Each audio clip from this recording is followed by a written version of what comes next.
Halo, selamat pagi. Salam sehat untuk kita semua. Ketemu lagi kita di Crosscheck di kanal YouTube medcom.id bersama saya Indra Maulana. Tentu saja Anda tahu pasti ya, pekan ini kita akan membahas apa? Ya, apalagi kalau bukan kita akan membahas tentang bahwa pekan ini perhatian publik tertuju ke rumah Kepala Divisi Propam Polri, Irjen Pol Verdi Sambo. Di rumah Kadif Propam inilah pekan lalu diduga terjadi dua peristiwa pelanggaran hukum. Pertama dugaan pelecehan dan kedua dugaan pembunuhan.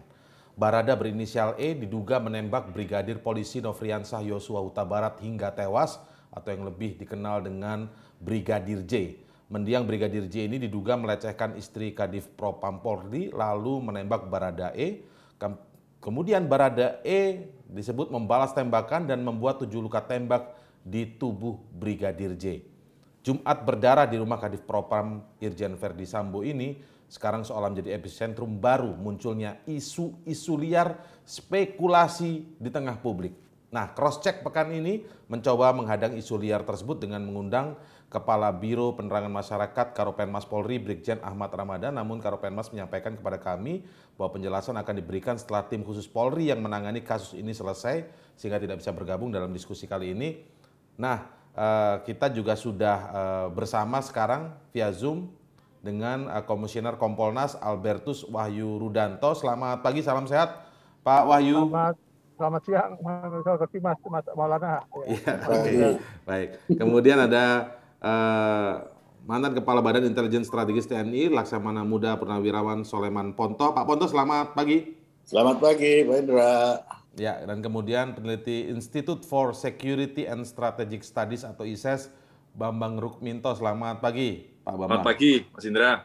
Oke, baik. Ini kan kalau kita lihat pernyataan dari pejabat-pejabat publik juga terkait kasus ini ya, mungkin juga menjadi logika publik sekarang ini. Ini Menko Polhukam juga pernah mengatakan banyak kejanggalan, jangan membodohi.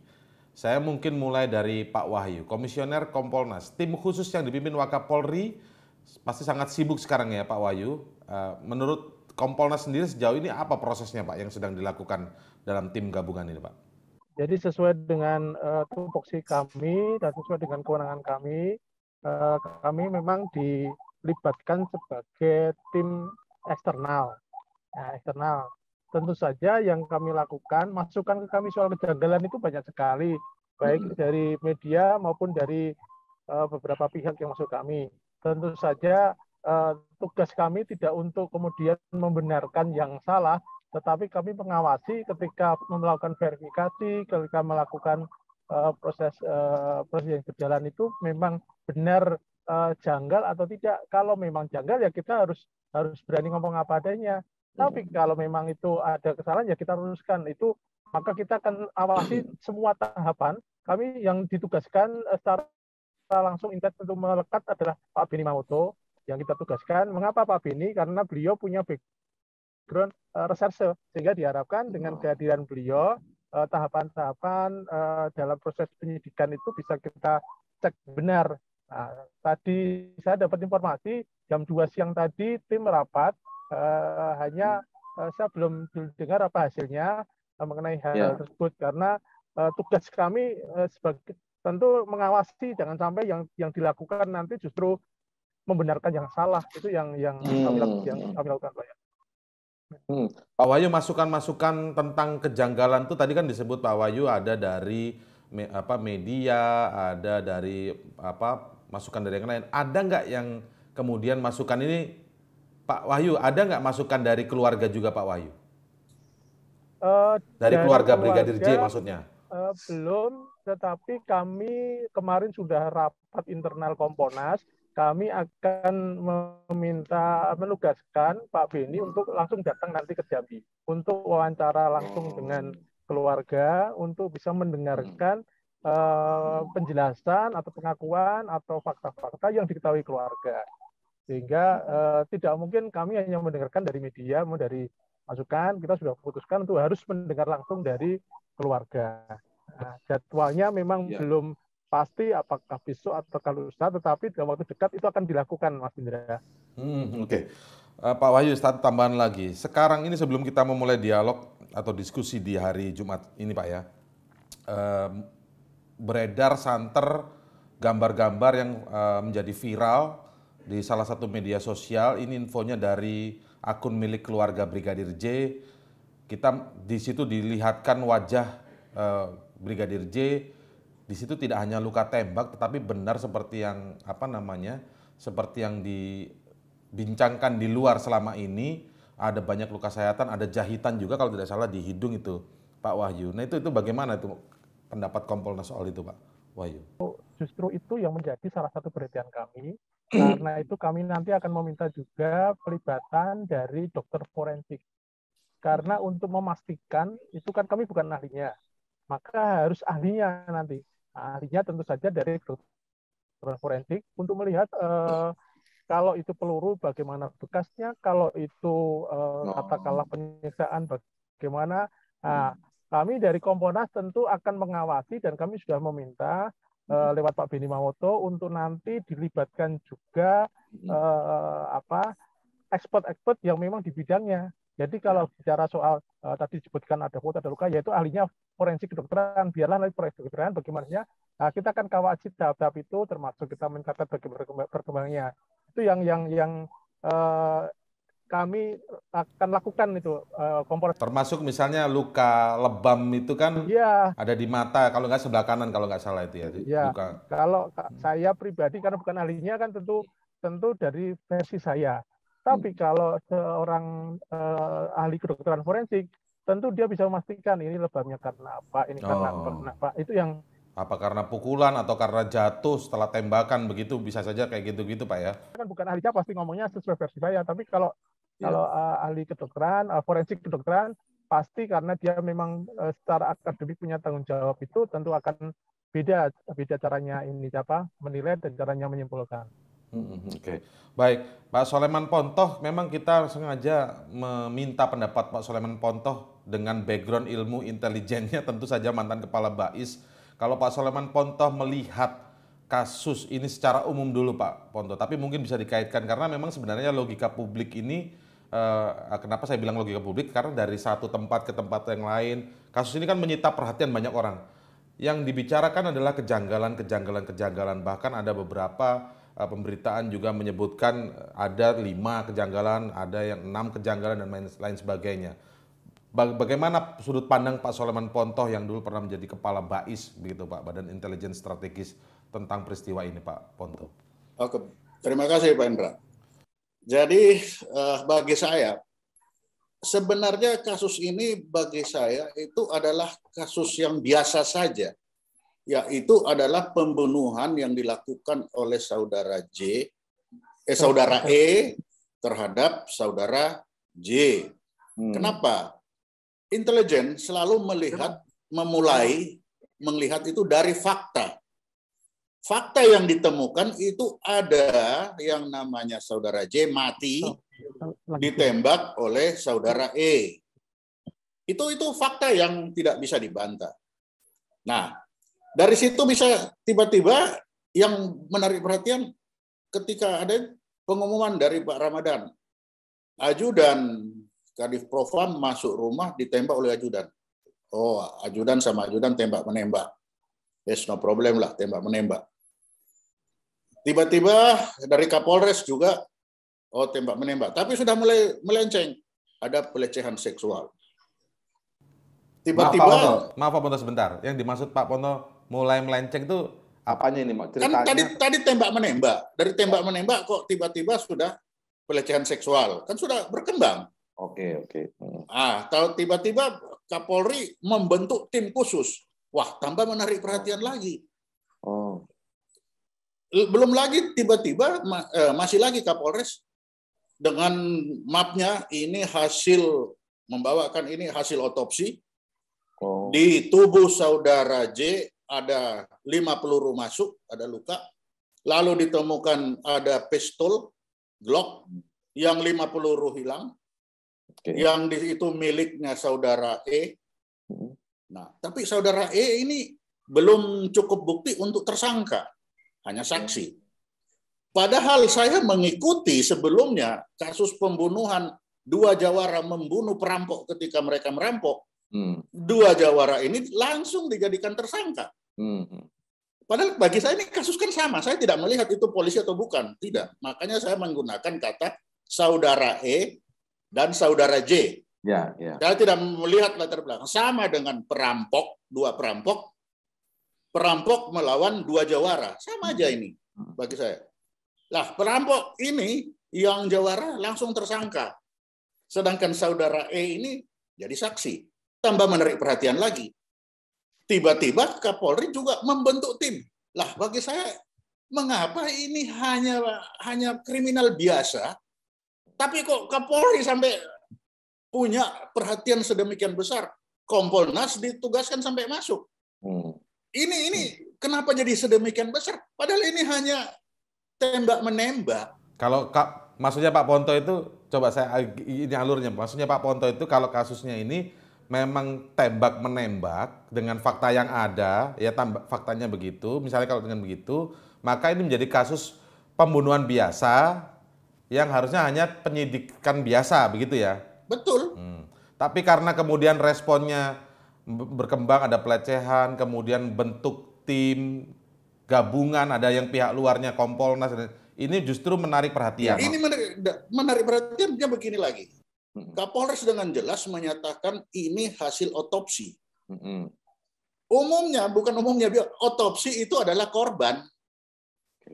Ya kan, kalau otopsi adalah korban, maka ada penembak. Sehingga kasus itu harusnya yang berkembang antara penembak dan yang ditembak. Tapi yang berkembang sekarang itu antara yang mati dengan pelecehan. Lah, bagaimana kalau begitu? Artinya pelaku yang mati diotopsi, pelaku diotopsi. Ini gimana logikanya? Ya. Pelaku diotopsi, pelecehan. Ya melecehkan siapa sekarang? Yang ibu itu atau si laki yang melecehkan? Karena ini korban. Dari mana korban? Oh, diotopsi kok. Tidak pernah ada pelaku itu diotopsi. Diotopsi itu adalah korban. Jadi kalau kita berbicara pelecehan, yang dilecehkan justru yang mati ini. Bukan si ibunya itu ini kan diotopsi karena penembakan, Pak Ponto. Nah, oke. Kalau otopsi oleh penembakan, maka kita jangan bicara dulu itu pelecehan seksual. Kita bicara aja penembakan, kan? Ya. Harus konsisten dong. Ya. Jangan itu yang saya bilang. Ya. Ini logika waras publik. Ini sekarang teracak-acak dengan penyampaian ini. Lalu tiba-tiba Kapolri juga masuk. Lah sekarang bagaimana mau percaya masyarakat? Yang nembak polisi di rumah polisi, ditangkap oleh polisi, yang mati CCTV. Tiba-tiba Kapolri polisi membentuk tim. Kompolnas masuk. Judulnya polisi semua. Bagaimana sekarang itu rasa keadilan itu akan ada? Kan itu. Ya. Berat memang bagi jadi maksudnya dugaan-dugaan yang muncul, spekulasi-spekulasi yang muncul di publik menjadi maklum maksudnya Pak Ponto. Ya jadi liar gara-gara ininya sendiri. Padahal kan kalau kita kembali lagi ke fakta, itu saya bilang, kalau kita balik ke fakta, itu hanya pembunuhan saja, titik. Kenapa belok ke sana kemari? Nah kalau begitu ya sudah silakan Bareskrim, biasanya kan Reskrim. Dah, Reskrim turun. Selesai kan? Ya. Tapi ini kok melebar kemana-mana. Nah dari situ, lagi-lagi intelijen melihat ada sesuatu yang disembunyikan. Nah harapan kita tentunya jangan sampai polisi ini, Polri yang kita banggakan ini melindungi para pembunuh. Kenapa saya bilang pembunuh? Ada orang mati. Ya. Kita lihat contoh. Mirna, kasus Mirna. Mirna itu tidak ada satupun fakta melihat bahwa dia memasukkan racun di gelasnya si Jessica. Tapi buktinya ada orang mati. Dihukum dia adalah pembunuh. Sama dengan ini. Dia si E ini sudah menembak, pistolnya ada, pelurunya ada. Ini ada orang mati. Dan ada otopsinya dan ada otopsinya. Kenapa kita tidak bicara ini adalah pembunuhan? Kenapa kita bicara sekarang ini adalah pelecehan seksual? Nah, ini kan kacau, logika kacau. Jadi justru dengan respon seperti itu malah muncul dugaan ada yang disembunyikan seperti kata Pak Soleman. Bentukan tim gabungan ini pembentukan tim gabungan ini malah Lah, memunculkan malah membuat itu Kadif Propam tidak tahu apa-apa, dia tidak ada di situ, kenapa tiba-tiba ganti Kadif Propam? Nah ya apa? Dia tidak ada hubungan di situ. Itu kan hanya rumah tempat dia berada. Ya, ya. Tapi kan dia tidak ada di situ. Lalu tiba-tiba kenapa dia ditarik-tarik? Ini kan tambah jadi aneh. Kalau kita stick kepada fakta, ya tidak lari kemana-mana. Itu kan rumahnya dia. Kalau memang ada, ya panggil nanti di pengadilan. Silakan, itu fakta di pengadilan yang akan berbicara. Tapi fakta sekarang itu tidak sejauh itu. Kenapa sekarang itu sudah lompat ke sana kemari, jumpalitan sampai pusing sendiri, kan bingung sendiri. Terkesan ada skenario berlebihan gitu maksudnya Pak. Nah, akhirnya itu apakah ada? Makanya jangan sampai itu tadi sekarang.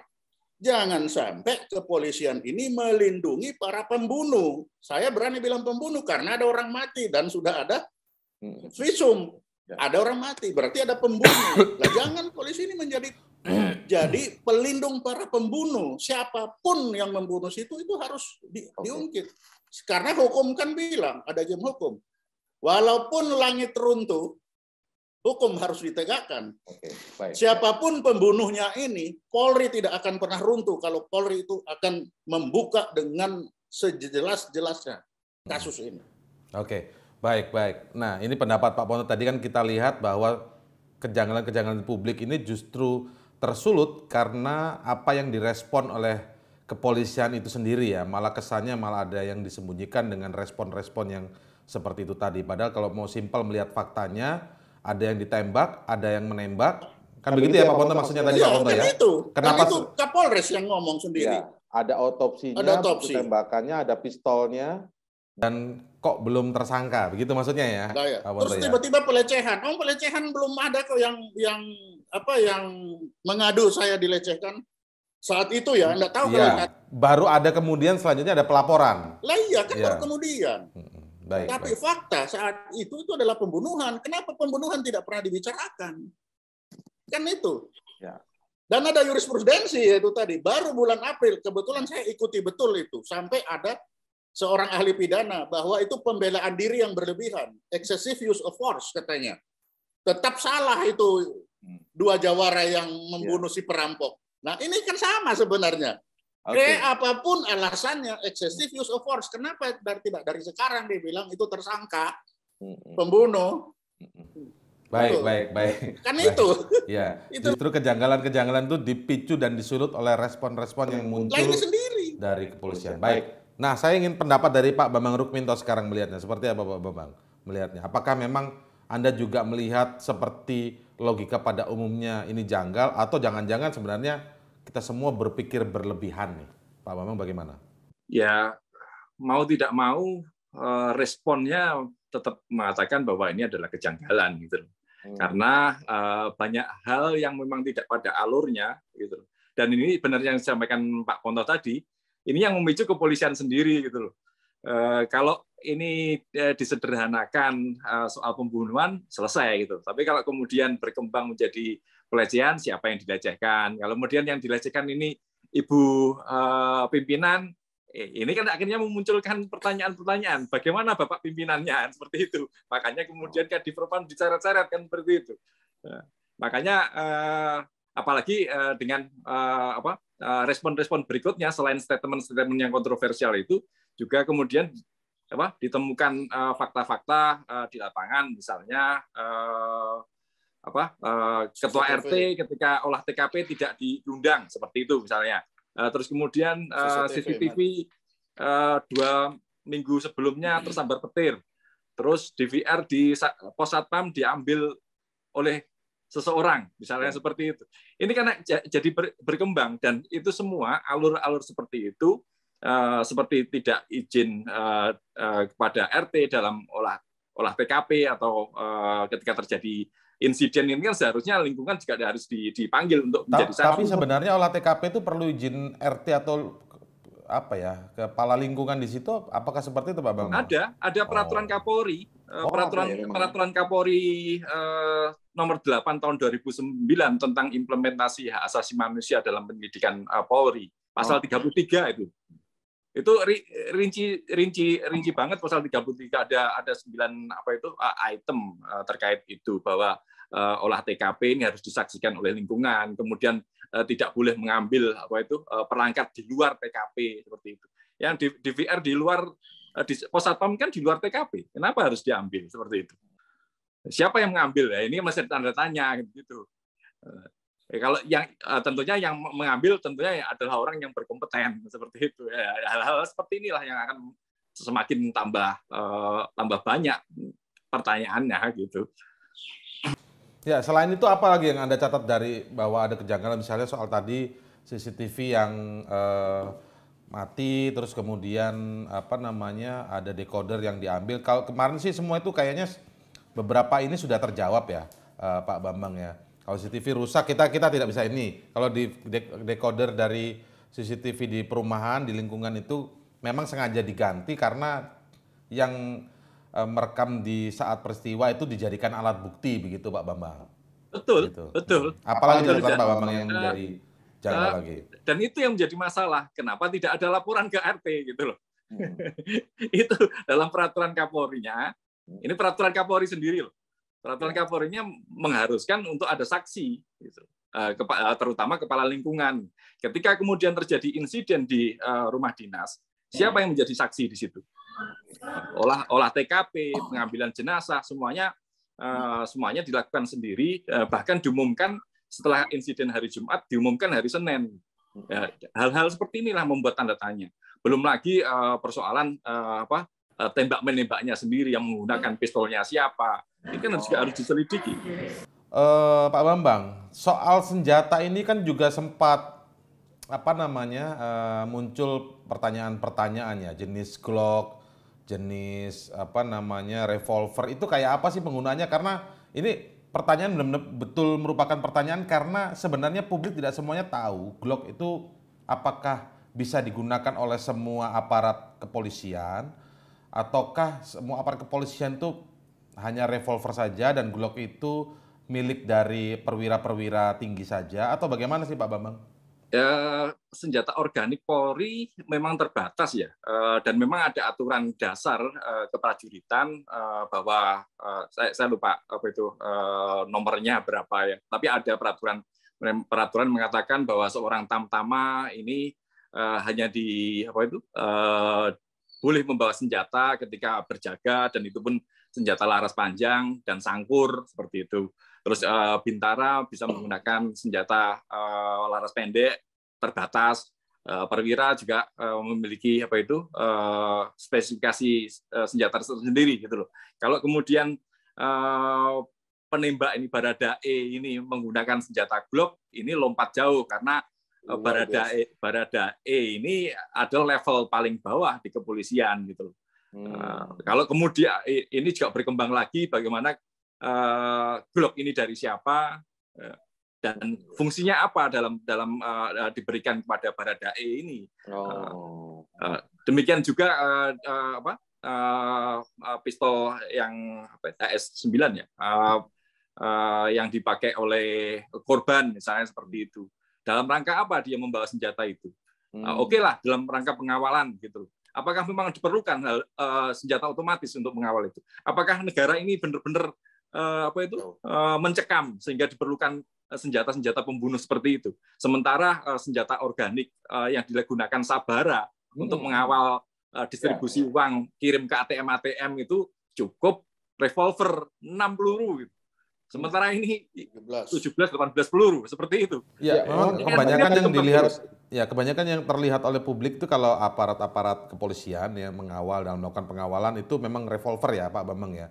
Makanya ketika muncul pertama itu menjadi pertanyaan publik jenis senjata yang otomatis itu berarti Pak Ponto ya, masuknya otomatis itu Pak Ponto. Itu bisa diotomatiskan itu Pak. Ya. Ada alatnya itu. Baik, nah itu artinya memang menjadi pertanyaan, tapi kalau sudah menjadi ajudan pribadi itu disebut diperbolehkan, betulkah demikian Pak Bambang? Ya, memang dalam peraturan Kapolri yang terakhir ini peraturan Kapolri 1 tahun 2022 ya. Ini memang penggunaan senjata api itu atas rekomendasi pimpinan langsung. Artinya ada pimpinan yang merekomendasikan dia membawa senjata itu. Senjata apa yang direkomendasikan ini tentunya juga harus mengacu pada peraturan sebelumnya. Kalau Tamtama ya maksimal Ya. revolver lah seperti itu. Kenapa harus pakai Glock? Hanya sekedar untuk mengawal ibu Bayangkari ke pasar misalnya, ngapain gitu? Ini jadi aneh semuanya. Gitu. Bentar Pak, supaya clear ini Pak. Jadi sebenarnya memang berhak ajudan pribadi itu membawa senjata dengan mendapatkan rekomendasi dari pimpinan. Oke, tetapi tetap ada aturan bahwa kalau setingkat Tamtama maksimal revolver, begitu maksudnya Pak Bambang? Iyalah. Ya. Ya. Tetap ada aturan itu ya, bukan mentang-mentang ajudan pribadi boleh karena ada rekomendasi dari pimpinan boleh pegang yang jenis Glock itu nggak boleh justru. Aturannya salah nggak begitu ya? Nah, selain itu, Glock ini bukan senjata organik Raja-raja. Polri. Gitu. Oh, Makanya dari mana? Dari mana Glock ini? Gitu. Glock bukan senjata organik Polri ya. Baik. Nah, Jadi Pak, itu saya tambah itu kalau senjata. Memang kalau istilah saya Glock itu senjatanya raja-raja itu. Oh, senjatanya Jadi raja-raja ya. Iya, kalau di Bais itu Kabais hanya saya yang megang. Kalau Oke. ajudan betul disambut tadi ajudan itu terikat kepada aturan dasar. Iya, iya. Jadi saya pun sebagai Kabais itu tidak bisa melanggar aturan dasar bahwa kalau dia memang senjatanya hanya FN, kalau di itu ya sudah FN. Tidak bisa saya tingkatkan. Kalau saya tingkatkan saya melanggar aturan atasnya kan. Nah kalau ini sudah pasti aturan Kapolri. Kalau aturan Kapolri dilanggar itu kenapa? Jadi aturan standar senjata pun itu ada aturannya. Baik. Ini menjawab juga kemudian ya. Oke, baik. Artinya sekali lagi saya coba highlight ya supaya kita menyimak bersama bahwa ajudan pribadi boleh memegang senjata sesuai rekomendasi pimpinannya saat itu, tetapi tetap tidak bisa melebihi kategori atau kriteria aturan dasarnya. Aturan dasar itu contohnya kalau Tamtama tidak bisa melebihi revolver berarti ya Pak Ponto yang boleh. Hanya Kalau di revolver. polisi revolver setahu saya. Memang revolver ya. Di TNI AL saja juga pengawal-pengawal yang di rumah-rumah kasal di rumah itu revolver. Masih revolver di kapal, penjaga kapal itu revolver, masih pengawal-pengawal yang begitu revolver. Karena yang 17 tadi itu marinir yang banyak, itu senjata tempur untuk pertempuran. Bukan pengawalan ya. Bukan pengawalan. Kalau pengawalan kita masih rata-rata revolver. Kalau untuk bertempur, nah baru mulai FN ke atas itu Glock yang terakhir-akhir ini yang itu pun pasukan-pasukan khusus yang punya itu. Oke. Jadi Kalau yang normal-normal ya nggak pakai itulah yang. Ini sekaligus menambah pengetahuan juga Pak Ponto. Kalau misalnya setingkat jenderal di kepolisian itu Glock boleh? Saya nggak tahu kalau aturan di polisi itu. Gimana Sebenarnya Pak Bambang? Itu Glock memang masuk Pak Bambang Rukminto? Ya boleh saja lah. Jenderal. Nah, begini Pak. Kalau kita bicara senjata ya. Ya. Saya pernah waktu itu menahan senjata 5,6 yang masuk untuk siapa waktu itu ya? Kenapa? Karena 5,6 itu adalah standar militer. Nah, sehingga kalau ini dipakai orang lain dan jatuh ke tangan orang lain, itu akan menjadi ancaman militer bagi militer kan. Nah, sehingga kalau itu tadi, kalau nanti misalkan polisi memakai 5,6 standar Glock tadi itu, yang 9 mili itu, nah ini seperti apa kita? Apakah memang dibutuhkan untuk itu? Kalau enggak, itu ya jadi masalah. Jadi waktu saya masih menjabat, ini saya jaga betul, jangan sampai ada orang-orang yang memegang itu. Karena kalau kita tidak bisa mengamankan, itu akan menjadi lawan kita juga kan? Betul. Nah, itu senjata Glock itu 5,6 itu ya Pak Soleman? Ya, standar 9 mili itu. 9 mili. Iya. Itu adalah standar militer. Kalau berada di tangan yang bukan militer, maka menjadi ancaman militer. Maksudnya Kan jadi gitu. ancaman militer. Ya, itu saya waktu itu, argumen saya. Kenapa bisa beredar begitu kan ya? Nah, kenapa ini harus dipakai oleh satuan atau yang lain? Karena selama ini kan kalau polisi kita tahu kan pakai revolver yang di bawah dari itu. Lah kalau ini sudah sama dengan militer dan pengamanannya tidak sama dengan standar pengamanan militer, dia akan menjadi ancaman militer. Ya. Dan itu akan berhadapan dengan militer itu kan. Makanya waktu saya tahan itu. Iya. Kan ribut itu. Baik. Nah, sekarang saya kembali ke Pak Wahyu terlebih dahulu, Pak Wahyu. Nah, soal senjata kan sempat menjadi pembahasan kejanggalan juga Pak. Ini pembahasannya di mana-mana sih memang Pak. Mungkin kalau dari sisi Kompolnas seperti apa Pak soal senjata-senjata yang digunakan yang menjadi salah satu alat bukti ya berarti ya Pak Wahyu di TKP. Baik, jadi penjelasan dari Pak Bambang maupun Pak Ponto, saya kira beliau memang expertnya ya. Saya kira saya mengamini. Nah, kami Kompolnas kebetulan Pak Bini Mahmud itu juga lama berkecimpung di bidang persenjataan ya, karena di Perbal juga. Sehingga ini menjadi salah satu data-data yang sudah kita kumpulkan untuk nanti kita verifikasi, kita klarifikasi. Tadi penjelasan saya kira bagus sekali penjelasan Pak Bambang maupun Pak Sulaiman Ponto tadi, karena ini kan persoalannya spekulasi ini, karena semua publik dengan versinya kan masing-masing punya cara menerjemahkan apa yang dia lihat, apa yang dia. Nah, sekarang Kompolnas memang jadi tugas berat ini. Kami nggak mungkin menjadi menjadi bemper. Karena itulah kami kirim orang yang tahu. Tentu nanti kami Pak Beni juga diskusi dengan internal Kompolnas, sehingga ketika nanti kami memberikan pengawasan kemudian rekomendasi itu jangan sampai justru kan ini terus terang saja ini pertanggungjawaban institusi ini Pak, karena bukannya Polri. Kompolnas kalau sampai asal semua yang janggal dibenarkan kan jadi problem juga. Nah, itulah kemudian tentu nanti kalau soal senjata ini kami tentu nanti akan minta ada ahlinya, baik ahli dari sisi regulasi maupun ahli dari sisi balistik dan sebagainya. Karena misalkan ada isu yang berkembang di media sosial, ini ketembak, ada rekoset dan sebagainya, itu yang bisa tahu kan tentu ahli balistik. Nah, itu akan kami dalami semua nih Mas Indra. Bagus sekali tadi penjelasan Pak Bambang dan Pak Ponto, saya kira akan menambah publik semakin tahu, sehingga tadi seperti kualifikasi senjata, oh ini kaliber sekian, sehingga ketika nanti kami memberikan ke publik pun bukannya sekedar kualifikasi tapi juga edukasi. Karena kasus ini, mohon izin Pak Ponto, memang ini kasus pembunuhan, tetapi karena ini berimplikasi kepada ada masalah-masalah yang berkembang di publik, sehingga kita tentu juga hati-hati ketika memberikan masukan, terutama tadi soal mengapa Kadipropam sampai di bawah-bawah. Memang ada juga debat publik, salah satunya karena Kadipropam kan nanti salah satu yang jadikan saksi. Apakah mungkin seorang yang akan diperiksa juga mengawasi kalau ada diperiksa? Nah, itu terkait. Sampai hari ini memang belum ada putusan dari Pak Kapolri. Maksudnya dinonaktifkan itu tujuannya untuk menjadi saksi itu maksudnya Pak Wahyu? Salah satunya kan beliau kan terkait, pasti kan beliau tahu ada, mohon maaf, ada soal CCTV mati, ada soal rumah singgah, ada soal itu.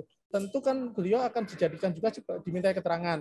Akan sangat tidak mungkin kalau sudah dimintai keterangan tapi juga mengawasi. Maka tetapi kewenangan menonaktifkan ada pada Pak Kapolri. Yang bisa lakukan Kompolnas adalah memberikan masukan. Ini loh plus minusnya kalau di nonaktifkan begini, kalau tidak begini. Nah, nanti bagaimana putusannya?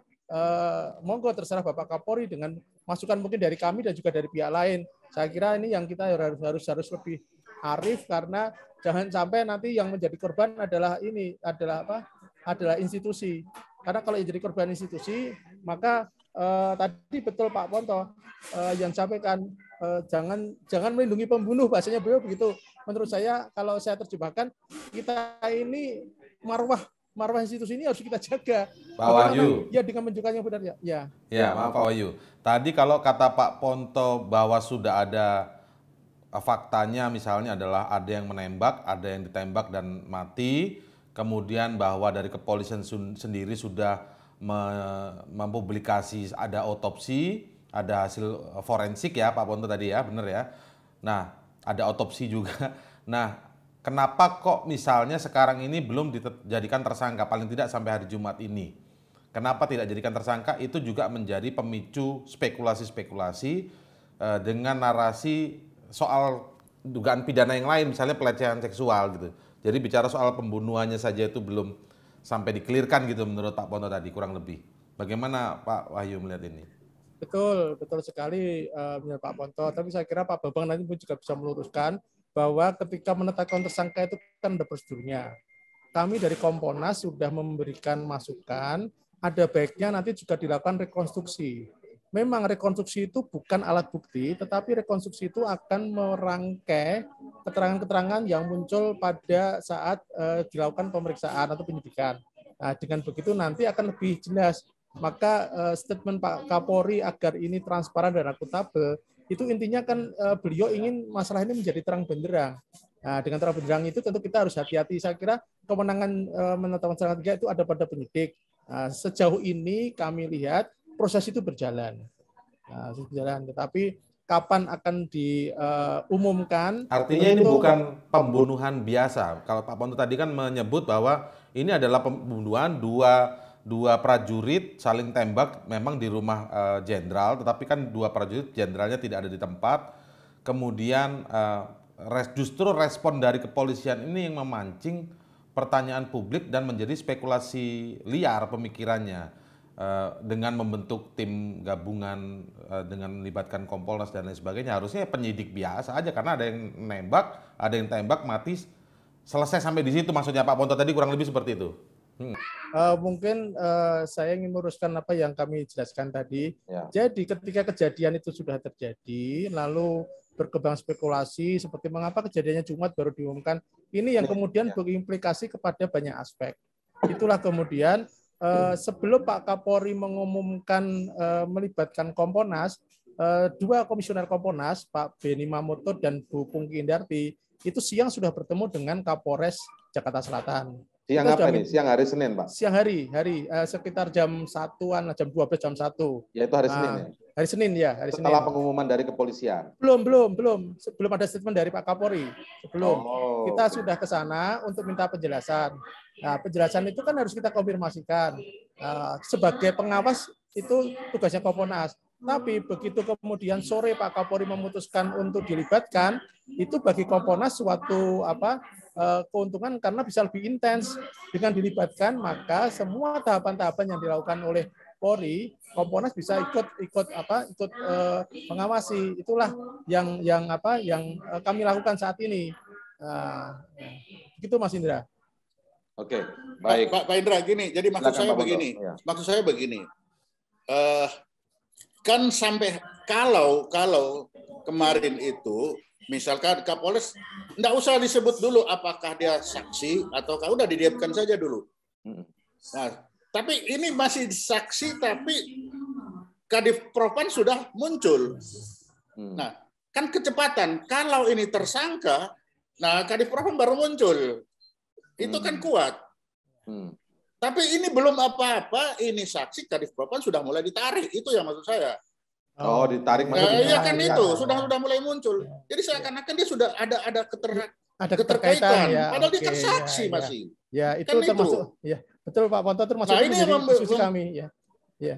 Ya, kalau dia sudah tersangka, nah ini tersangka, ini ajudannya, bisa sudah dipanggil itu. Oh. Jadi ini logika seperti ini kan jangan sampai itu tadi kita menyalahkan orang yang belum salah kan pembunuhan karakter itu. Nah, ini yang saya bilang. Jadi kalau memang saksi ya sudah saksi, jangan yang lain jangan dulu. Jangan muncul dulu. Ini dari sini malah ini nambah lompat, kan lompat. Malah nambah ini kejanggalannya Pak Wahyu. Gimana Nah, Pak Wahyu? Justru itu apa yang disampaikan Pak Ponto. Yang disampaikan Pak Ponto itu salah satu dari bagian diskusi kami, Bapak. Nah, jadi maka tadi kami sampaikan Kompolnas ketika dilibatkan tentu tidak mau hanya sebagai bemper, maka kami akan menelisik betul Bapak dan kami akan lihat tabatan. Ini memang sudah terlanjur istilahnya ini TKP sudah berantakan nih Pak Ponto. Sehingga ketika ketika kami sekarang dilibatkan tentu lebih hati-hati karena sebagai institusi kami juga ada banyak kritik ke kami dibilang ini Kompolnas bagaimana Kompolnas bila yang janggal ya kemudian malah diadu statement karena Pak Mahfud MD kebetulan lagi naik haji nih, beliau kan ketua Kompolnas, kita komunikasi terus nih dengan beliau. Nah, statement beliau sebetulnya sudah jelas bahwa ini dilakukan terbuka, kami yang di Jakarta diberitakan untuk menggali data. Nah, tetapi di luar kan spekulasi berkembang, maka ya sekarang tahapan kami udahlah dia jalan awasi, kita percaya pada sambil kita amati tahap per tahap. Yang kami lakukan sekarang begitu, Bapak ya. Jadi seperti yang dikhawatirkan Pak Wahyu, jangan sampai Kompolnas juga menjadi bemper begitu Pak Wahyu. Ya, betul ya. Iya. Iya, oke. Nah Pak Wahyu, tapi memang Komnas HAM ketika awalnya mau dilibatkan memang nggak mau ini jadinya Pak Wahyu. Apa takut juga jadi bemper atau gimana nih Pak Wahyu? Saya kurang tahu, tetapi kami kan dengan Komnas HAM kan juga sering komunikasi. Kebetulan teman-teman juga merupakan diskusi, bukan hampir tiap hari kita juga kontak-kontakan. Kejadian ini juga telepon-teleponan. Tetapi prinsipnya kan kami menghargai karena tupoksi yang berbeda. Kalau Kompolnas memang sesuai dengan amanah undang-undang, tugasnya mengawasi polisi agar polisi itu profesional dan mandiri. Tetapi Komnas HAM kan sesuai dengan amanah undang-undang, tupoksinya berbeda. Maka kami menghormati Komnas HAM dengan Komnas HAM punya metode sendiri, karena Komnas HAM itu punya kewenangan juga untuk memeriksa. Kami Kompolnas nggak punya kewenangan untuk memeriksa. Kami hanya punya kewenangan untuk mengklarifikasi apa yang dilakukan. Memang karena ini regulasinya berbeda, maka yang kita lakukan yang menghormati rekan-rekan di Komnas HAM. Seperti banyak beberapa kasus kami komunikasi terus. Karena regulasi saja ya, tapi tetap turun kayaknya Komnas ya. Dengan sendiri sudah nyatakan kita akan turun dengan metode dengan SOP yang dia punyai. Ya monggo silahkan, karena memang undang-undang memberikan kewenangan kepada Komnas HAM. Kami menghormati itu. Tetapi prinsipnya kita inisiatif dari Bapak Kapolri untuk ini menjadi terbuka, untuk menjadi transparan, akuntabel itu harus kita apresiasi. Ini kan langkah maju dari Bapak Kapolri. Karena statement Pak Kapolri itu tentu berimplikasi kita harus berani ngomong apa adanya. Implikasinya kan itu. Itu yang sekarang kita lakukan pendampingan dan pengawasan, Mas Jaya. Ya, baik. Oke. Pak Ponto mungkin juga mengikuti bagaimana reaksi ketika keluarga Brigadir J mulai banyak bersuara ya, Pak Ponto. Bahkan mungkin sampai hari ini. Kalau kita lihat juga kan pertanyaannya sempat mereka para pihak keluarga tidak diizinkan untuk melihat jenazah. Kemudian entah karena apa kemudian akhirnya bisa melihat dan mungkin ini informasinya kemudian akhirnya ada yang memfoto. Makanya kemudian beredar juga pada hari Jumat ini satu foto yang kita lihat bagaimana kondisi jenazah. Memang ada lebam, ada jahitan begitu di hidung dan lain sebagainya. Tapi itu semua tadi masih akan dilakukan pendalamannya informasi tentang itu. Nah, Pak Ponto sendiri melihat bagaimana ketika reaksi keluarga semakin ini di publik ada spekulasi liar berangkat dari kepolisian, di keluarga sendiri ada suara protes yang keras. Kok jadinya rasanya nyambung gitu. Kalau Pak Ponto sendiri melihat gimana Pak Ponto agar ini tidak menjadi liar? Ya itulah yang saya bilang tadi, perbuatan-perbuatan yang membuat orang akan menilai seperti itu. Yang lompat-lompat, jadi lompat, logika lompat semua. Yang seharusnya belum sampai ke sana. Nah, ini perbuatannya kan harusnya belum sampai, tapi sudah seperti otopsi sudah jalan, sudah dikirim ke sana. Otopsi jalan, tapi ini saksi belum tersangka. Ini kan ada lompatan-lompatan yang membuat akhirnya jadi begitu, sehingga orang ya termasuk saya waktu dari awal pikir lah Kapolri ngapain bikin tim ini, ini sudah lompat kayak begini, logikanya apa yang diharapkan? Karena dia lompatannya. Padahal ini hanya pembunuhan, kenapa jadi lompat-lompat seperti ini? Itu pun di luar logika saya waktu itu. Ini kan hanya pembunuhan, kenapa kok jadi begini?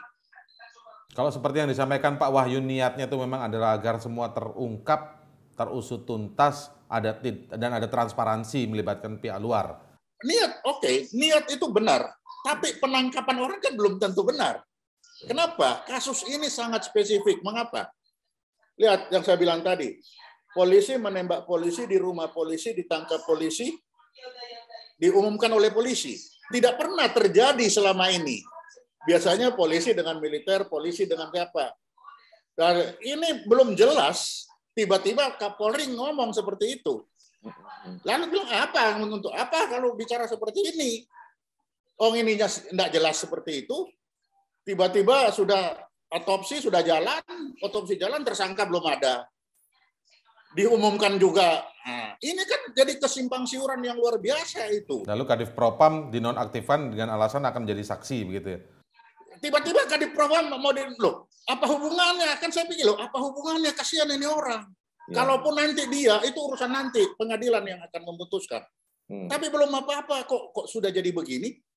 Ini ada apa sebenarnya kok jadi gonjang-ganjing? Padahal faktanya di lokasi, di TKP, brigadir saya nggak bilang brigadir. Bagi saya itu saudara E dan saudara J. Itu aja.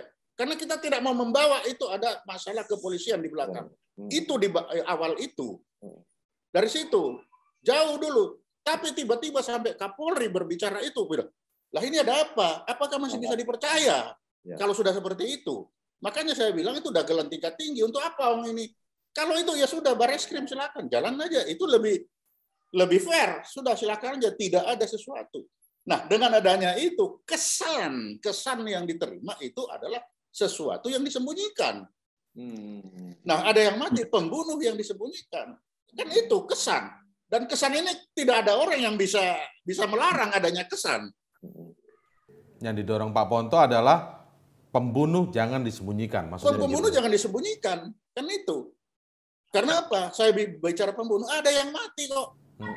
Ada otopsinya juga. Ada otopsinya, udah ada. Sudah disebutkan siapa yang nembak juga kan ya Pak Ponto ya? Ada, sudah lengkap semua. Dan sampai hari ini, apakah penembak itu pernah kita dilihatkan? Ini loh, profil penembak. Enggak, belum. Lah, dikonversikan paling tidak. Iya, konversi ini loh. Oh, yang ditangkap, kalau kita tangkap narkoba ini loh, pelaku. Inilah, ini enggak. Sampai hari ini kita tidak pernah tahu nama lengkapnya itu siapa.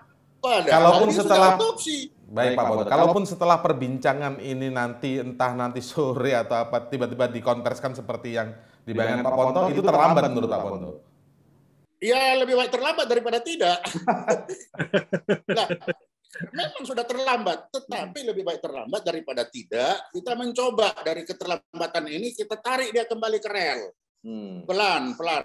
Mudah-mudahan orang dengar. Saya termasuk salah satu yang tidak percaya waktu Kapolri bilang itu. Untuk apa itu dagelan tingkat tinggi, saya bilang.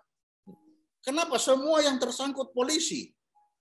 Akhirnya terus dengan bermacam-macam. Mulai yang pertama Pak Ramadan bilang orang masuk langsung ditembak. Bagaimana orang masuk langsung ditembak? Tiba-tiba Kapolres ngomong lagi lain. Ini lain. Wah, ini ada apa? Ini saling menyembunyikan. Nah, apakah Kapolri akan mendapat berita yang benar? Kesan kita kan gitu. Ini ada sesuatu yang saling disembunyikan. Tiba-tiba dari keluarga juga seperti itu. Nah, ini kan kita menyampaikan kesan-kesan yang kita tangkap. Ya. Nah, kalau tadi apa yang disampaikan Kompolnas seperti itu, ya bagus. Kita lihat itu akan bagus ke sana. Kalau Kapolri itu, ya. Mari kita lihat, kan kita tidak hanya melihat apa katanya, tapi apa perbuatannya nanti. Perbuatannya selanjutnya ini apa? Kalau ini apakah akan ditampilkan atau tidak? Kan minimal itu. Sampai hari ini itu siapa kita tidak tahu. Dari mana katanya ada info saya ada dari Manado dia namanya. Lah kok bisa jauh-jauh dari Manado ke sini ya? Nah, itu kan ini mulai liar-liar lagi. Liar-liar apa? Kalau ini ditampilkan. Menurut Pak Ponto bagaimana treatment terhadap pihak keluarga Brigadir J atau saudara J tadi, Pak Ponto? Apakah harus diberikan ruang untuk bersuara, dilindungi, atau seperti apa, Pak Ponto? Ya harus dilindungi. Pertama dilindungi. Jangan sampai para pembunuh ini untuk menghilangkan jejak membunuh lagi. Karena kan ilmunya polisi sendiri. Sekali berbohong dia akan melaksanakan pembohongan selanjutnya untuk menutupi pembohongan kan. Kan kita dapat dari polisi ini ilmunya. Nah sama dengan ini. Jangan sampai untuk menutupi itu nanti ada lagi penghilangan lagi. Nah untuk memuaskan dia apa yang dilakukan salah satu Kompolnas tadi jelas oke. Kompolnas karena orang masih berpikir Kompolnas itu bagian dari polisi kan. Kalau tadi bilang independen harus jelas. Oh ya independen kami tidak. Nah itu bagus. Karena kita dalam benak orang-orang awam itu adalah masih bagian. Oke. Nah, tapi kalau itu memang ini ya mari kita lihat ke depan seperti apa. Tapi logika-logika dasar ini dan jangan lupa jurisprudensi yang sudah pernah dilakukan oleh Polri ini jangan sempat tabrakan. Seperti kasus yang perampok dibunuh langsung tersangka ini kan tidak. Ini kan konsistensi. kalau tidak ada konsistensi itu pasti kesimpulannya ada sesuatu yang disembunyikan. Lah kalau sekarang sesuatu disembunyikan apa? Ya pembunuh, sudah berhenti sampai situ. Nanti di belakang. Tapi Pak Potter kalau lihat, kalau mendengar mendengar kronologi bahwa saudara E yang disebut saudara E itu melakukan tembak dan misalnya langsung disebut pembunuh, itu karena dia membela diri bagaimana Pak Ponto? Nah, itu urusan nanti di pengadilan, bukan sekarang. Itu kan opini. Itu kan menurut seseorang, faktanya kan belum ada.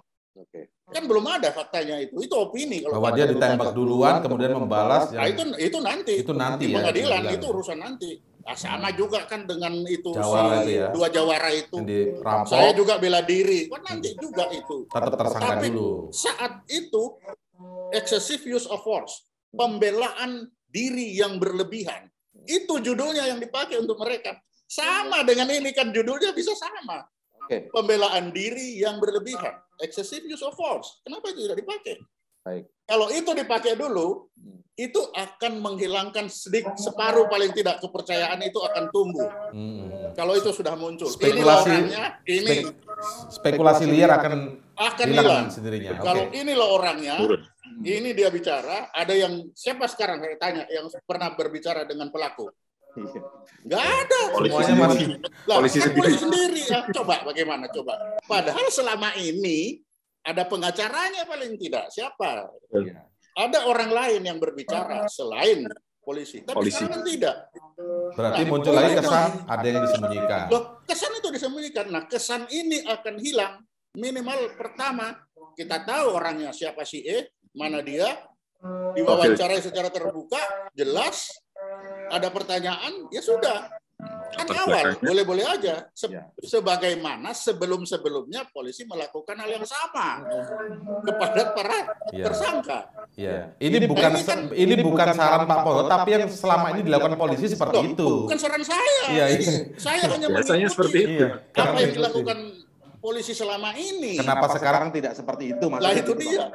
Jawara itu kan bulan April. Dan saya ikuti terus itu. Baik, saya ke Pak Wahyu dulu untuk simpulan karena harus pergi lebih awal nih Pak Wahyu. Silakan Pak Wahyu. Selanjutnya kayak apa nih? Kalau semakin diskusi semakin lama ini kok yang dugaan-dugaan dan kesan janggal tadi makin nambah ya Pak Wahyu ya. Jadi ini memang terus terang saja kami kerja keras dalam arti logika-logika yang disampaikan Pak Putu tadi juga masuk ke kami dari masyarakat. Maka kami secara intens, ini Pak Beni ini sampai tadi ngatur jadwal untuk segera ke Jambi karena ini sudah liar kemana-mana Mas, kemana-mana sehingga ya kita membantu Polri, membantunya dalam arti membantu bagaimana meluruskan cerita sebenarnya. Dengan apa? Dengan fakta. Maka kita harus turun ke lapangan, harus rekonstruksi. Kalau kita meluruskan cerita sebenarnya maksudnya Pak ya, fakta sebenarnya ya. Fakta sebenarnya itu yang harus dilakukan. Yang dalam istilah kepolisian nih Pak Arif tahu persis menjadikan peristiwa ini terang benderang. Pak Wahyu, tapi apa yang disampaikan polisi menjadi kronologi kemarin belum diterima Kompolnas sebagai yang sebenarnya. Itu kan penjelasan resmi yang ternyata di luar berkembang menjadi spekulasi cerita macam-macam. Maka lalu ada berita kejanggalan-kejanggalan sampai meme kalau kita di media sosial tadi apa yang katakan Pak betul. Jadi maksudnya mau Kompolnas ini akan meluruskan cerita kepada masyarakat, ya kan, kepada publik. Tanggung jawab kami kepada publik. Artinya meluruskan cerita yang benar kepada publik sesuai kronologi yang diceritakan oleh polisi. Oh bukan.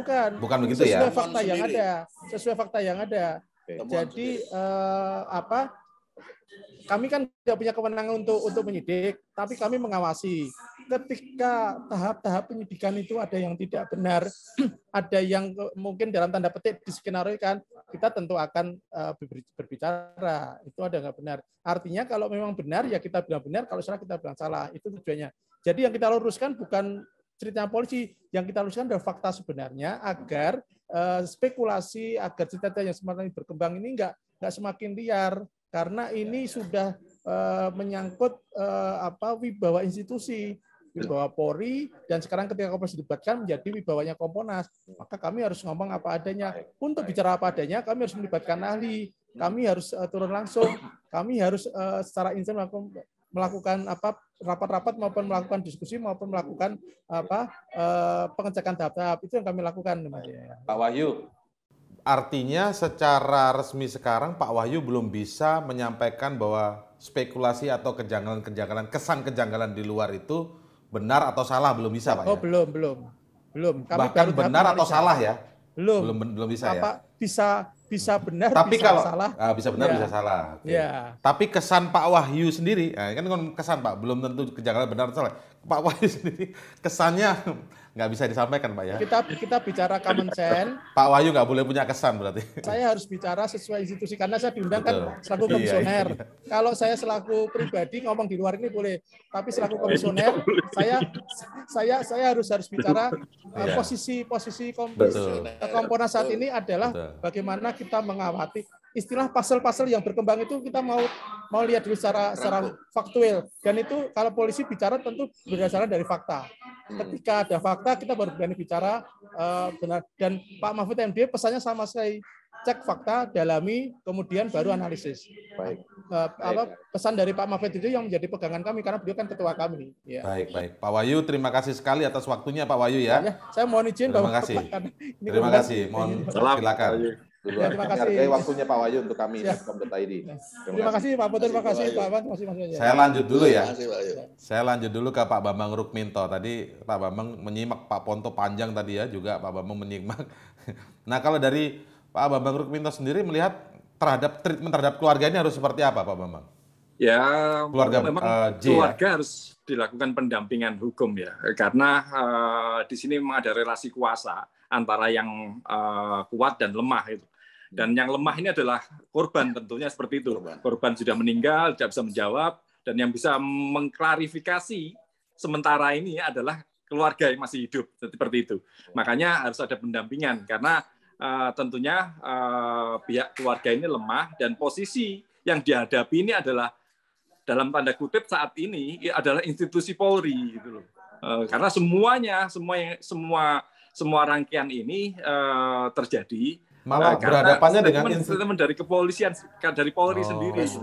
Jadi ada kesan itu makanya- berhadapan dengan institusi Polri ya, bukan Iya, bukan seharusnya pihak tidak seperti tertentu. itu. Iya. Sama seperti disampaikan oleh Pak Ponto di awal tadi, ini sebenarnya adalah problem yang umum gitu loh. Dan ini problem-problem pribadi, tembak menembak antar orang itu biasa gitu loh. Kriminal bisa dianggap kriminal biasa, tapi kemudian menjadi ramai ketika ini ditarik menjadi problem institusi. Ya. Polri seolah-olah menutupi dengan berbagai Alasan. alasan-alasan yang disampaikan Kapolres dengan Karopenmas yang tidak masuk dalam logika publik. Ini yang menjadi masalah. Kenapa problem personel tiba-tiba ditarik menjadi problem institusi itu? Ini kan jadi ya pihak yang paling lemah adalah keluarga itu, yang korban saat ini yang tidak bisa menjawab dan sudah meninggal gitu loh. Apakah Tidak dia bisa salah bersuara membela diri terkait dengan maksudnya ya. pelecehan seksual? Kita nggak tahu, saksi-saksinya juga belum ada gitu. Saksinya hanya yang disampaikan Polri gitu. Nggak meninggal, Yang menembak- tersangka lagi meninggal. Ya, tersangka meninggal ya. Yang menembak juga belum keluar gitu. Semua statement Maksudnya dari Polri semua. tersangka dalam artian maksudnya kasus yang pelecehannya Pelecehan, begitu. Ya, justru itu. Khawatir Tersangka gitu. ke penyelecehan, tapi tersangka malah diotopsi. Diotopsi itu kan Korban. bukan Jadi kan- tersangka, yang diotopsi itu adalah korban. Memang jadi Jadi kan institusi perkembangan maksiur Logikanya ya. nggak masuk. Ya, Kenapa sekarang gini. logika jadi kacau itu pasti karena ada sesuatu yang disembunyikan, kan itu aja. Ya, dan yang membuat logika tidak masuk itu kepolisian sendiri. Lah, mereka itu dia. Pak Bambang, tapi kalau dari sudut pandang Pak Bambang, tepatnya mulai kapan ketika persoalan yang harusnya pribadi ini digeret menjadi nama institusi Polri-nya dilibatkan? Dan itu menurut Pak Bambang tadi kan, dan analisis Pak Ponto juga kan karena ya reaksi dari kepolisiannya sendiri. Tapi tepatnya mulai kapannya itu Pak Bambang, menurut Pak Bambang? Ketika Karopenmas membuat press release gitu. Ketika Polri memberikan pernyataan-pernyataan itu, sebelumnya kan masyarakat tidak tahu. Dan kemudian berkembang ketika fakta-fakta ditemukan bahwa ternyata penembakan itu terjadi hari Jumat, kemudian ditarik diumumkan hari Senin, ini kan menjadi masalah lagi. Ada ini ya, ada hari-hari yang misterius, yaitu antara Betul. Jumat itu sendiri, Sabtu, Minggu, ya, dan Minggu. Senin pagi. Minggu sampai Senin pagi sampai Senin siang, sore baru diumumkan. Ada jeda waktu di situ. Ya masyarakat akhirnya juga akan memunculkan asumsi-asumsi liar yang sekarang terjadi. Kemudian juga ketika muncul isu lain terkait dengan pelecehan seksual tadi, dan Kadipropam ini kenapa sih ditarik-tarik? Karena Kadipropam ini adalah orang pertama yang harus bertanggung jawab terhadap pengamanan internal, penegakan aturan internal. Di mana ini posisinya? Sampai kan baru muncul kemarin ketika berangkulan dengan Pak Fadil Imran. Gitu. Sebelumnya juga tidak muncul, padahal beliau juga yang seharusnya bertanggung jawab pada penegakan aturan di internal ini. Gitu. Makanya kemudian saya mengusulkan bahwa Pak Kadipropam sebaiknya dinonaktifkan dulu. Ini problemnya juga beriringan. Pak Kadipropam ini juga keluarganya dalam tanda kutip menjadi korban. Tentunya saya sebagai memiliki keluarga juga tentunya akan shock lah seperti itu. Mungkin tidak bisa berpikir jernih, dan kemudian juga akan memunculkan spekulasi lagi bahwa bagaimana polisi akan memeriksa polisi, apalagi memeriksa Kadipropamnya gitu. Nah, Pak Indra, ini ikut tadi ini menarik. Jadi di sini kelihatan kan Kadipropam ditarik karena pelecehan seksual itu adalah keluarganya kan? Iya. Jadi ke situ. Padahal faktanya itu kan pembunuhan yang dia belum ada di situ. Maksudnya ketika kasus pembunuhannya karena melindungi dalam konteks pelecehan itu biarkan di pengadilan maksudnya? Pengadilan nanti. Tapi kan ini sudah karena dia ini adalah keluarga terdekat dari korban dalam hal ini korban itu. Ya, sehingga yang akan diadili itu adalah pelecehannya. Bukan pembunuhannya kan? Kesannya memang menjadi kan kesannya itu jadinya. Makanya saya bilang fokusnya di soal pelecehan. Karena memang begini Pak Ponto, saya tambahkan juga pertanyaan. Akhirnya sekarang mulai muncul juga narasi, memang tidak salah juga, tapi narasi ini berkembang ya. Kita tidak bicara salah benar. Akhirnya dalam konteks kasus ini harus menghormati korban pelecehan. Jangan sampai kasus ini dieksploitasi dan lain sebagainya begitu. Akhirnya malah lari ke sana Pak Ponto memang ya? Enggak Pak. Sekarang kalau saya tanya, mana buktinya pelecehan yang bisa fakta yang kita lihat sekarang ini, kita lihat bersama. Ada enggak? Kan enggak ada. Dari pengakuan itu hanya berdasarkan disampaikan itu opini kalau menurut saya, kalau dalam ilmu intelijen itu adalah opini. Dibandingkan kasus yang pembunuhannya belum terlihat. Tapi yang terlihat sebagai fakta. Apa fakta? Siapapun melihat seluruh dunia sama. Seluruh dunia melihat saudara E membunuh saudara J. Sama. Itu fakta. Tetapi ketika dibilang saudara J ini ditembak karena pelecehan seksual, itu hanya yang tahu, yang kasih tahu. Saya nggak tahu. Iya kan? Nah, itu belum nanti kalau sudah di pengadilan baru akan ditanya, kenapa kamu nembak? Oh, karena ada pelecehan. Dan pelecehannya siapa? Oh, ini suaminya. Kenapa jabatan suaminya itu? Berhentikan. Nah, itu logikanya bersambung. Jadinya begitu ya. Iya. Lalu kemudian bentuklah tim. Lompat-lompat. Kalau lompat-lompat ini bahaya Pak. Kalau lompat-lompat, ya apa nanti logika lompat? Yang bunuh suaminya. Oh, bahayanya justru di situ jadinya. Iya, makanya saya berupaya untuk jangan sampai logika lompat-lompat ini terjadi. Karena kalau itu terjadi sangat berbahaya. Orang dia bunuh siapa? Suaminya. Kenapa? Yang menjadi dugaan-dugaan ini ya. Yang punya pistol raja-raja hanya para jenderal. Yang punya membuat emosi yang tertinggi itu karo pendamping yang terdekat. Dari situ saja. Kalau kita mau bermain-main dengan logika ya, makanya saya berupaya jangan sekali-sekali kita bermain dengan logika, jangan sekali-sekali bermain dengan opini. Dengan lompat-lompat ya. Kalau bermain dengan opini lompat-lompat, kita akan melompat pembunuhnya adalah sang suami, karena itu adalah yang paling dihormati. Motifnya jadi semakin kelihatan besar, maksudnya gitu ya. Kalau logika lompat-lompat ya. Kalau logika lompat-lompat. Dan itu dibenarkan dengan upaya untuk menutupi. Gitu. Nah, di sana belum lagi ditambah dengan itu, makanya jangan dilompat-lompat. Nanti kita akan menyimpulkan berdasarkan logika lompat, opini sendiri, dan itu akan menghukum orang itu sebelumnya. Sebelum itu sudah terhukum. Kita akan bilang siapa? Karena fakta itu akan mendukung ke situ kalau kita lompat.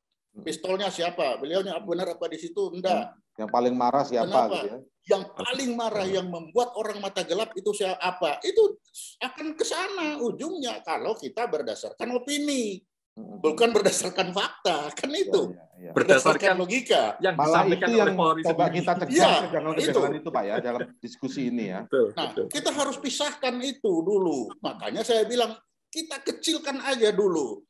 Lupakan semua opini-opini itu yang tidak ada. Lupakan. Kita kembalikan semua bahwa itu adalah pembunuhan yang sudah terjadi. Itu dulu. Dari situ baru. Untuk itu siapa? Misalkan supaya lebih jelas yang menuntut siapa nanti? Jaksa. Panggil jaksa di sini biar ikut menyelidik, biar sama-sama lihat. Biar tidak polisi semua, tapi ada jaksa kan gitu. Itu iya kan? Untuk apa? Ya untuk penyeimbang aja supaya masyarakat juga ini percaya. Dan untuk memotong logika-logika liar. Karena kita undang jaksa nggak ada masalah, dia ke penyelidik untuk penuntutan kan dia juga nanti. Jangan sampai salah tuntut, undanglah dia. Kalau Kompolnas bisa, kenapa jaksa tidak bisa? Kan bisa saja. Biar jadi bagian dari situ. Atau dia adakan penyelidikan tersendiri. Jaksa kan boleh aja kan menyelidiki jam intelnya itu terhadap ini. Umumkan, jaksa ikut menyelidiki. Nah, ini akan terjadi keseimbangan. Sehingga akan memotong logika-logika yang terbangun karena opini yang dibangun oleh polisi itu sendiri. Apalagi ditambah kemarin beliau ketemu Pak Fadil, tangis-tangisan, tambah lagi kenapa tangis-tangisan? Ada apa ini lagi kan itu justru memunculkan pertanyaan Pak Bonto ya. Itu kan tambah pertanyaan lagi, ada apa? Contohnya pertanyaan maksudnya apa? Kenapa harus menangis? Lah, kenapa kok harus menangis? Kalau harusnya datang begini, apa kabar ya? Ini kan bukan datang langsung belum ada percakapan. Seolah-olah masalahnya mungkin karena ya itu tadi Pak cerita bahwa sang istri sudah benar. Berarti ini kan membenarkan apa sudah benar berarti pelecehan. Ayo saya tanya, coba. Lah kenapa sekarang sudah rangkul-rangkulan? Berarti kan ada sesuatu yang membuat dia sedih sekali. Lah bolehlah sedih tapi jangan dipublikasikan lah. Karena ini kan sekarang mata sedang menuju ke sana. Jadi bisa dibayangkan begitu itu muncul. Ah iya benar kan. Ini apa ini? Wah ditutup lah itu. Logika lompat-lompat itu paling bahaya tadi ya. Tambah, ini kan tambah lagi satu. Makanya pertanyaan lanjut. Apa yang menyebabkan seorang laki-laki itu akan mata gelap? Kan itu, ayo coba jawab. Pasti kita bersama. Ya. Kan itu. Karena bisa juga muncul, ya itu tadi akhirnya muncul berbagai pertanyaan lagi Pak Bambang ya. Ketika seseorang ditembak, dia punya tempat untuk melarikan diri dan lain sebagainya. Sehingga tadi pertanyaannya, sampai hari ini belum kelihatan. Pertanyaan, apakah benar yang nembak? Tanya lagi kan? Nah, tambah jauh lagi kan pertanyaan-pertanyaan. Logika lompat-lompat. Nah ini akibat logika lompat-lompat. Makanya dari awal saya ini adalah kasus penembakan sama dengan si perampok yang dibunuh oleh Jawara. Letakkan di situ aja dulu. Kalau nanti dalam persidangan dia berkembang, ya itu fakta persidangan. Kalau memang nanti ada orang-orang yang harus dipecat, ya pecat, nggak ada masalah. Polri tidak akan jadi gelap hanya gara-gara beberapa gelintir manusia itu. Intinya poinnya itu ya kan? Bagaimana melindungi institusi Polri-nya ya Pak Bonto ya. Nah, jangan digeret-geret ya. Itu dan jangan sampai juga kita menghukum orang yang tidak salah. Kan itu. Jangan sampai nanti ada orang-orang yang dikorbankan hanya untuk orang-orang yang salah itu. Nah, karena ini sudah benang kusut ini. Nah, untuk benang kusut maka kita untuk membenahi satu persatu. Pertama, kita harus membuat masyarakat itu percaya dengan apa? Satu, tampilkan si E. Kedua, aparat-aparat penegak hukum yang bisa masuk situ diundang. Misalkan penyelidik dari jaksa, Kompolnas sudah bagus tadi ini. Sehingga akan terjadi keseimbangan. Biarkan mereka bekerja independen. Baik. Nah, bentukan oleh Kapolri justru itu akan kenapa Kapolri harus membentuk kan di dalam polisi sudah ada organ-organ yang otomatis akan bekerja kan. Kenapa dibentuk lagi? Itu ingin memperlihatkan kelurusan malah menghasilkan terbalik hasilnya. Orang nggak pernah ngapain. Nah, kan itu. Oke, baik. Nah, itu. Catatan penutup dari Pak Bambang Rukminto seperti apa? Kedepannya harus bagaimana nih Pak? Sambil menunggu tentu saja kerja dari tim gabungan ini ya, karena sudah dibentuk nih tim gabungan ini Pak Bambang Rukminto, harapan kepada Kompolnas yang berasal dari pihak luar ya, disebutnya kan eksternal Polri ini. Pak Bambang, silakan Pak Bambang. Ya, kemarin kita memang jelas. sangat berharap Komnas HAM masuk dalam tim ini ya. Ternyata Komnas HAM memilih di luar untuk lebih independen gitu. Pihak eksternal memang diperlukan untuk membangun kepercayaan. Yang berbeda dengan yang disampaikan Pak Ponto tadi ya. Saya melihat bahwa yang menjadi problem di kepolisian saat ini bukan soal kompetensi atau profesionalisme. Ya. Tapi bagaimana integritas? Integritas ini kan persoalan konsistensi dalam penegakan aturan. Ketika peraturan-peraturan dilanggar sendiri, dibuat sendiri, tapi dilanggar sendiri, artinya integritasnya dipertaruhkan. Ya, dalam kasus ini, integritas ini dipertaruhkan. Gitu. Makanya yang paling penting, konsistensi dalam penegakan hukum ini harus dilakukan dengan cara akuntabel dan transparan. Ya. Dan yang catatan yang paling perlu digarisbawahi, jangan sampai problem-problem personal ini dibawa menjadi problem institusi. Dan ini akan membawa menjadi masalah integritas lembaga sendiri seperti itu. Oke, baik, kita nantikan ya perkembangan dari kasus ini. Memang tujuan dari kita berdiskusi hari ini membahas agar kejanggalan-kejanggalan ini tidak semakin liar dan kasus memang benar-benar bisa dituntaskan. Tidak menghukum orang yang bersalah dan tidak menyeret-nyeret nama institusi Polri menjadi persoalan, di bagian dari persoalan ini. Terima kasih Pak Soleman Pondo, terima kasih Pak Bambang Rukminto atas waktunya dalam diskusi di akhir pekan kali ini. Terima kasih, salam sehat untuk kita semua. Selamat siang. Selamat siang, salam sehat. Ya, itu tadi diskusi kita kali ini di akhir pekan kali ini dalam Crosscheck. Terima kasih Anda terus menonton Crosscheck setiap hari Minggu pukul 10 waktu Indonesia Barat. Sampai jumpa.